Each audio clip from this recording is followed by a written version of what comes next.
Hi, thanks so much for joining me today. In this video, I'll be creating an easel card and I'll be using some word and alphabet dies to create a shaped edge to the top of the card.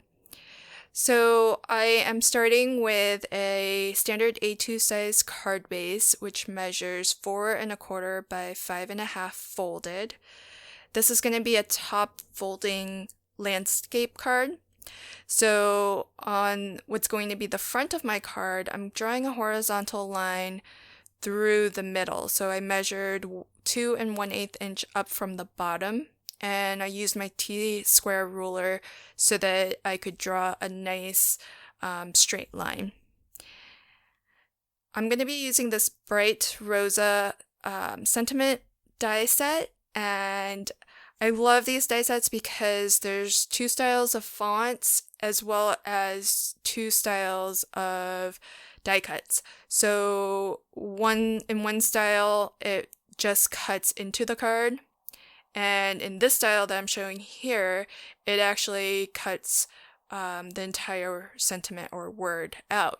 And what's really nice is for this set, you'll also get the shadow die as well, so you can have a nice border around your word.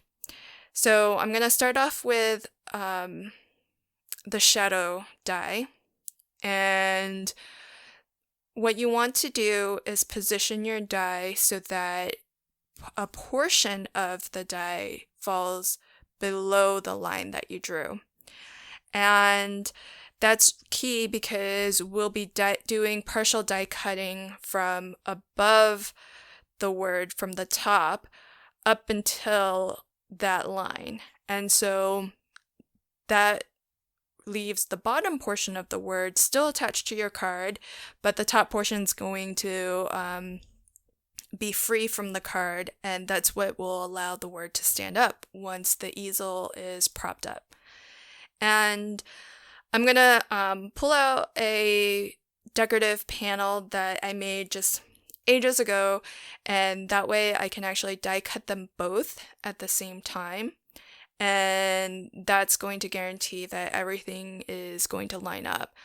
I am gonna only temporarily adhere my decorative layer to the card base because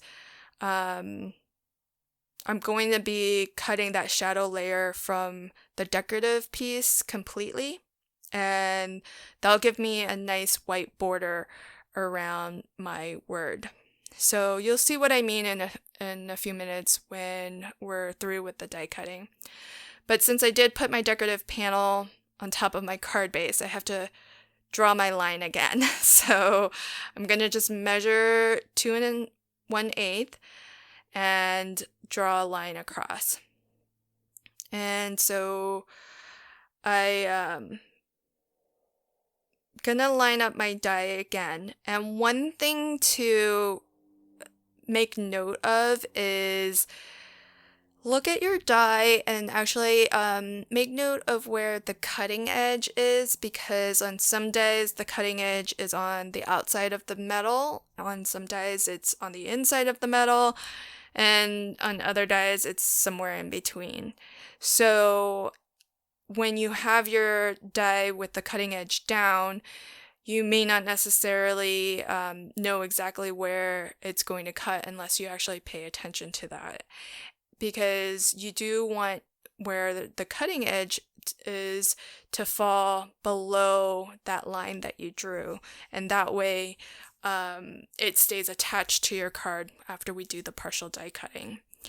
And I didn't pay super close attention to that when I made this particular card because the word special has a P in it, which has a descender that falls below the baseline of the word. And so I knew that at the very least the P would be attached. But if I had it to do over again, I would have nudged it down a little bit because, as you can see here on my card base, the P is really the only thing that is still attached to the bottom. And for just more strength and stability of that word, I think it would have been better if more of it was attached to the bottom. But I think this is going to work in any case and will hold up just fine. It's not really a card that people are going to be opening and closing a lot. Once you stand it up, it's probably going to just stay like that until whoever gets it doesn't want to display it anymore. So from the shadow cutout that dropped out of my decorative panel, I'm going to cut my word. And I'm just going to use my mini die cutting machine. It's the Prism from Spellbinders, which I really enjoy using. It gets a lot of use because it sits right on my craft table next to me. And for small jobs like these and little decorative elements, it's really, really convenient to use. And I don't have to bring out my Cuttlebug or the Fun Stamper's Journey Platinum, which is a large platform die cutting machine. This is just so convenient, and I find that a lot of my dies actually will fit through this, so no regrets buying it, even though at the time it felt like a little bit of an indulgence.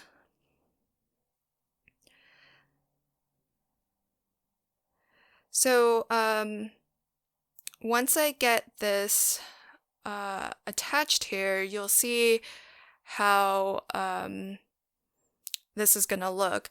But before I glue my decorative layer on, I'm gonna score and fold my card base. And so I'm gonna score right along the line that we drew earlier, but I'm only scoring up until it hits the die cut. So you can see in this case, most of the word is cut out, but really, in theory, that should have been nudged down a little bit and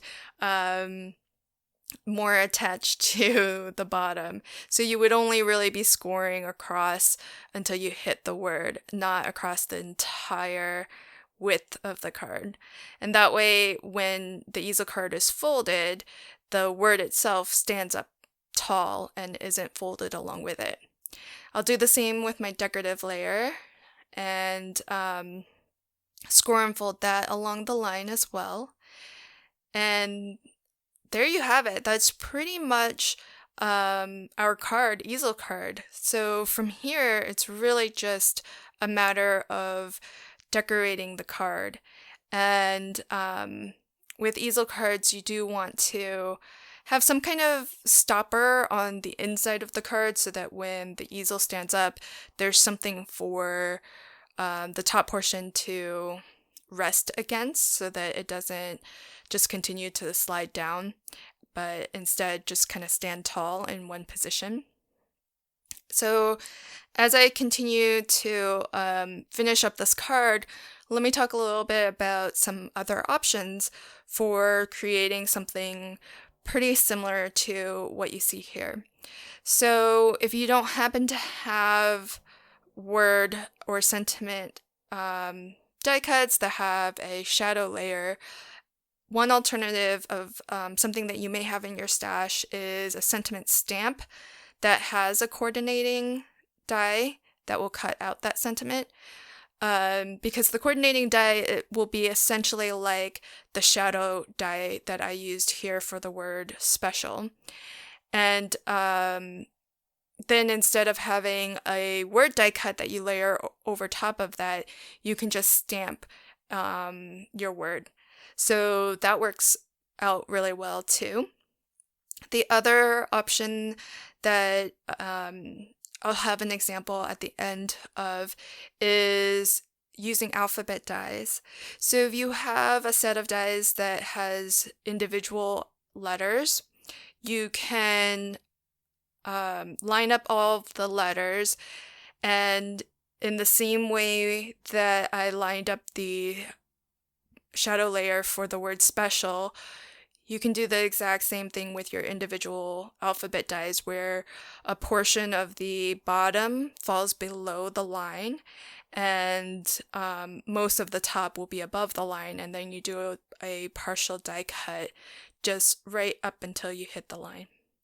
So that's another option as well. And the example that I show is actually a Spellbinders alphabet die set that I picked up when it was on sale. And that particular die set is fantastic because it is a really decent size for one, so it does lend itself pretty well to being a nice kind of focal element on your card. But it also comes with coordinating shadow dies for each letter. So I was actually able to replicate something very similar to what you see here using individual alphabet dies. The main difference being that with individual letters, you'll have a gap between each letter as opposed to that one solid shadow that you see here with the word special. So here's my card pretty much complete. And here's the version that's stamped. And this is a Sizzix die set that has the stamped hello with a coordinating die that cuts that out. And all of these little bits, like the flower and the dragonfly, those all came from the hello stamp and die set. So I used it on multiple cards, but they all came from that one. And then this is the option that has the individual alphabet dies from Spellbinders, and in this case it does have the shadow layers. So I lined up the shadow layers and die cut that from my card base, and then I die cut the letters and laid them over top. Thanks so much for joining me. I hope this video gives you some ideas for how to use your alphabet and word dies in a different way. Until my next video, happy crafting and have a fantastic day. Thanks. Bye.